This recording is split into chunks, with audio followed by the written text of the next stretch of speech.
Hello, welcome back to my YouTube channel Manoj speak sport. तो आज की वीडियो में हम बात करेंगे आईपीएल के रिगार्डिंग, क्योंकि जब से सीएसके के जो कुछ प्लेयर्स हैं और उनके जो सपोर्टिंग स्टाफ मेंबर्स हैं वो कोविड-19 पॉजिटिव होने की खबर आई है, तो ये दुनिया क्रिकेट में एकदम आग की तरह फैल गई है। और अब सवाल खड़े होने स्टार्ट हो गए हैं कि क्या आईपीएल होने वाला है, इसका क्या मुस्तकबिल रहेगा, क्या इसका भविष्य होने वाला है, ये होगा भी या नहीं होगा तो इसकी शेड्यूलिंग क्या होगी, क्योंकि अभी बीसीसीआई ने और आईपीएल की जो गवर्निंग काउंसिल है उसने ऑफिशियली इसका कोई शेड्यूलिंग अभी अनाउंस की नहीं है। तो इस हवाले से बीसीसीआई के जो प्रेसिडेंट हैं सौरभ गांगुली और आईपीएल गवर्निंग काउंसिल के चेयरमैन और जो चीफ ऑपरेटिंग ऑफिसर हैं उनका क्या कहना है, वो सारी चीज़ें हम इस वीडियो में डिस्कस करेंगे। और हम ये भी देखेंगे क्या पॉसिबल शेड्यूलिंग के ऑप्शंस नज़र आ रहे हैं जो बीसीसीआई के सामने हैं, वो सारी चीज़ें इस वीडियो में डिस्कस करेंगे। लेकिन उससे पहले जो भी हमारे नए व्यूवर्स हैं इस चैनल पर, प्लीज़ चैनल को सब्सक्राइब करें और बेल आइकन को प्रेस करें, जिससे कि हमारे जो भी लेटेस्ट वीडियोज़ हैं उनकी नोटिफिकेशन आप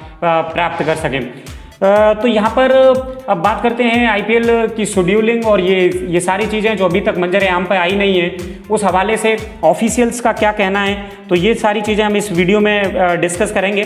और जब से ये जो सीएसके के प्लेयर्स को कोविड-19 ये कुछ प्लेयर्स पॉजिटिव आए हैं और सुरेश रैना ने पुल आउट कर लिया है, वो इंडिया वापस आ रहे हैं वहाँ से, तब से अब ये वापस से एक बार फिर ये क्वेश्चन उठ रहे हैं कि क्या आईपीएल होगा या नहीं होगा। इस हवाले से जब बीसीसीआई के जो प्रेसिडेंट है सौरभ गांगुली से सवाल पूछा गया था, तो वो काफ़ी पॉजिटिव नज़र आए, काफ़ी होपफुल नज़र आए, और उन्होंने कहा था कि ये लंबा टूर्नामेंट लगभग 2 महीने चलेगा और सारी चीज़ें वो कह रहे थे होपफुली आईपीएल बहुत ही अच्छे एनवायरनमेंट में कंडक्ट किया जाएगा। और उन्होंने कहा था कि देखना होगा कि अब सीएसके है वो इस टेस्टिंग के बाद, क्वारंटीन के बाद क्या एज पर शेड्यूल वो प्रैक्टिस पर आते हैं या नहीं आते हैं, तो ये उनका कहना था।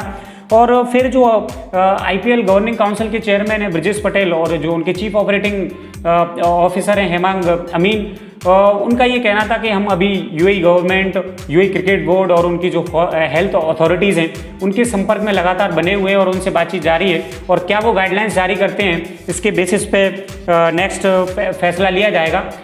लेकिन अब अगर शेड्यूल की बात करें तो सुनने में ये आ रहा है कि जो फर्स्ट लेग होगा, जो फर्स्ट फेज आईपीएल का होगा जिसमें 20 मैचेस होंगे, वो दुबई में कराया जाएगा।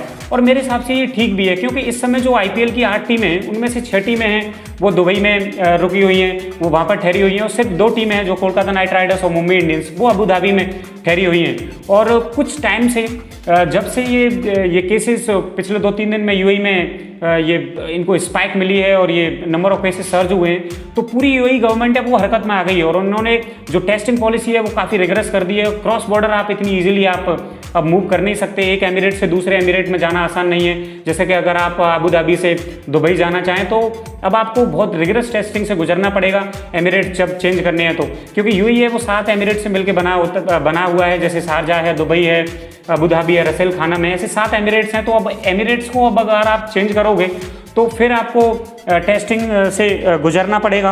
और जो भी 6 टीमें जो इस समय दुबई में ठहरी हुई हैं वो आईसीसी की जो क्रिकेट एकेडमी है उसमें अपनी प्रैक्टिस कर रही हैं, तो ये ठीक भी है, क्योंकि अगर लॉजिकली सोचा जाए तो 6 टीमें अगर अबू धाबी में टूर्नामेंट कराते हैं तो 6 टीमों का अबू धाबी जाना सही नहीं रहेगा। इससे बेहतर है कि 2 टीमें अबू धाबी से दुबई आ सकती हैं। और एक और चीज़ है कि अगर तीनों क्रिकेटिंग वेन्यूज़ देखे जाएँ यूएई के, जहाँ पर क्रिकेट मैचेस होते हैं, दुबई, शारजा और अबू धाबी, तो दुबई और जो शारजा के ग्राउंड है वो मेन सिटी में है, सिटी से ज़्यादा दूर नहीं है, जबकि अबू धाबी का ग्राउंड है वो सिटी से बहुत बाहर है। यानी कि अगर टीम को मैच खेलने के बाद से होटल आना है तो उन्हें काफ़ी ट्रैवल करना पड़ेगा। ऐसे होटल से टीम को अगर ग्राउंड मैच भी जाना है तो वहाँ भी काफ़ी ट्रैवल करना पड़ेगा। तो ये बेहतर डिसीजन है कि दुबई में ही टूर्नामेंट को आयोजित कराया जाए, जो भी इसका फर्स्ट लेग है। और यहाँ पर ये कहा गया है कि अगर आप क्रॉस बॉर्डर क्रॉस करते हो, जैसे कि आप एक एमिरेट से दूसरे एमिरेट में जाते हो, तो आपको कम से कम 2 टेस्ट से होकर गुजरना पड़ेगा। ये पहला टेस्ट है पीसीआर यानी पॉलीमरेज चेन रिएक्शन टेस्ट बताया गया है, और दूसरा जो टेस्ट है वो डीपीआई है, डाई पेनिट्रेशन इंस्पेक्शन। तो इन 2 टेस्ट से होकर जाना पड़ेगा। और एक और चीज़ जो यूएई गवर्नमेंट ने कही है कि अगर आप एमिरेट चेंज करते हो यानी बॉर्डर को क्रॉस करते हो तो आपको अपनी जर्नी से 48 घंटे पहले आपको टेस्ट किया जाएगा। तो ये काफ़ी टाइम कंज्यूमिंग इस प्रोसेस को बनाता है। तो दुबई एक बेहतर ऑप्शन है अगर टूर्नामेंट का जो फर्स्ट लेग है वो वहाँ पर अगर आयोजित करा लिया जाए तो। फिर दूसरी बात आ रही है क्लस्टर शेड्यूलिंग की बात आ रही है। इसमें क्लस्टर शेड्यूलिंग में होगा ये कि इसमें 2 अनऑफिशियल ग्रुप्स बनाए जाएंगे 4-4 टीमों के, और मान के चलो अगर एक टीम के किसी भी प्लेयर को अगर कोविड-19 हो गया तो वो पूरी टीम को क्वारंटीन में भेज दिया जाएगा और उस ग्रुप के मैचेस हैं वो फिर जो दूसरा ग्रुप है वो मैचेस खेलेंगे, बाकी की उन टीमों को निकाल दिया जाएगा और जो टूर्नामेंट है वो स्मूथली रन होता रहेगा। और इस हवाले से हम ये भी बात करते हैं कि ये जो कोविड-19 है, अगर कोई प्लेयर्स इसमें पॉजिटिव होता है तो क्या SOPs हैं, क्या स्टैंडर्ड ऑपरेटिंग प्रोसीजर है। तो अभी तक जो BCCI ने बताया है वो ये है कि अगर कोई प्लेयर कोविड-19 पॉजिटिव आता है किसी टीम को तो उसको मैंडेटरी 14 डे क्वारंटीन में भेज दिया जाएगा और 2 टेस्ट के बाद ही वो वापस उस बबल में एंटर कर सकता है, जो भी इनका जो बायो बबल होगा उसमें। और बाकी के जो मेंबर्स हैं टीम के उनको 6 दिन के क्वारंटीन में भेजा जाएगा, जिसमें उनके 3 टेस्ट होंगे, पहले दिन, तीसरे दिन और 5वें दिन। उसके बाद ही वो जो बायो सिक्योर बबल है उसमें वो एंटर कर सकते हैं। तो ये SOPs जो है वो अभी तक बताया गया है। लेकिन इस क्लस्टर के हवाले से एक चीज़ क्लियर नहीं है कि जैसे मान के चलो ग्रुप A में 4 टीम है, ग्रुप B में 4 टीम है, ग्रुप A की एक टीम है, उसके प्लेयर्स को कोविड-19 हो गया तो वो तो क्वारंटीन में चली गई। तो अब ये देखना होगा कि बाकी की जो 3 टीमें हैं वो आपस में ग्रुप में वो मैचेस खेलेंगी या वो भी एहतियात के तौर पर प्रिकॉशनरी मेजरमेंट लेते हुए वो भी क्वारंटीन में कुछ दिनों के लिए चली जाएंगी। तो ये इस पर एक सवालिया निशान और एक प्रश्न चिन्ह लगा हुआ है। तो ये चीज़ देखनी होगी, क्लस्टर वाली चीज़ कैसे सामने आती है।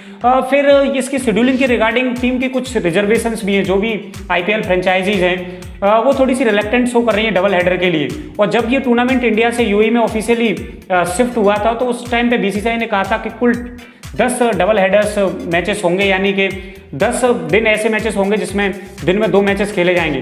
और जो दिन वाला मुकाबला होगा वो UAE के स्थानीय समय अनुसार दोपहर 2 बजे होगा। तो कई टीमें रिलेक्टेंट फील कर रही हैं, वो अनिच्छा जाहिर कर रही हैं और अपनी रिजर्वेशन BCCI के समक्ष प्रस्तुत कर रही हैं। उन्होंने कहा कि बहुत गर्मी होने वाली है 2 बजे, तो कैसे वो मैचेस खेलेंगे और इस बारे में कुछ प्लेयर्स का भी कहना है। तो देखना होगा कि अब BCCI जो भी फैसला लेगा इसमें, जो भी शेड्यूलिंग इसकी होगी, तो उसमें कितने डबल हेडर्स रखे जाते हैं या कोई भी डबल हेडर्स नहीं होगा।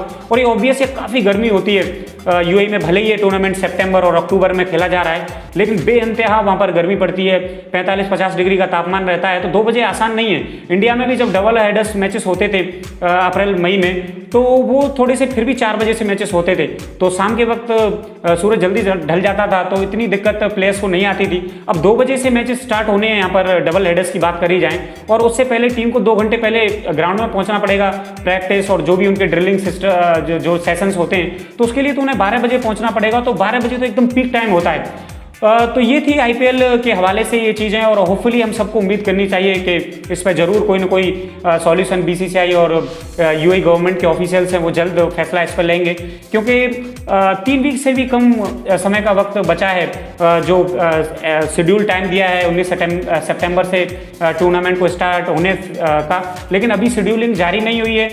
तो होपफुली जल्दी इस पर सारे जितने भी स्टेक होल्डर्स हैं वो इस सेम पेज पे आएंगे और शेड्यूलिंग इसकी जारी हो जाएगी, और कुछ ऐसे हेल्थ मेजर और हेल्थ जो प्रोटोकॉल्स हैं वो बनाए जाएंगे जिसमें प्लेयर्स की हेल्थ की सिक्योरिटी के साथ या जो भी मैच ऑफिशियल्स हैं उनकी जो हेल्थ है उसके साथ कॉम्प्रोमाइज़ नहीं किया जाए। तो ये था पूरा एनालिसिस IPL की शेड्यूलिंग के रिगार्डिंग। तो और भी नई अपडेट्स लेके मैं इस चैनल पे आपके लिए BCCI और IPL का जो टूर्नामेंट है उसको लेकर मैं हाजिर रहूँगा। तब तक जिन्होंने भी चैनल को सब्सक्राइब नहीं किया है प्लीज़ चैनल को सब्सक्राइब करें। मिलते हैं नेक्स्ट वीडियो में, तब तक के लिए थैंक यू वेरी मच।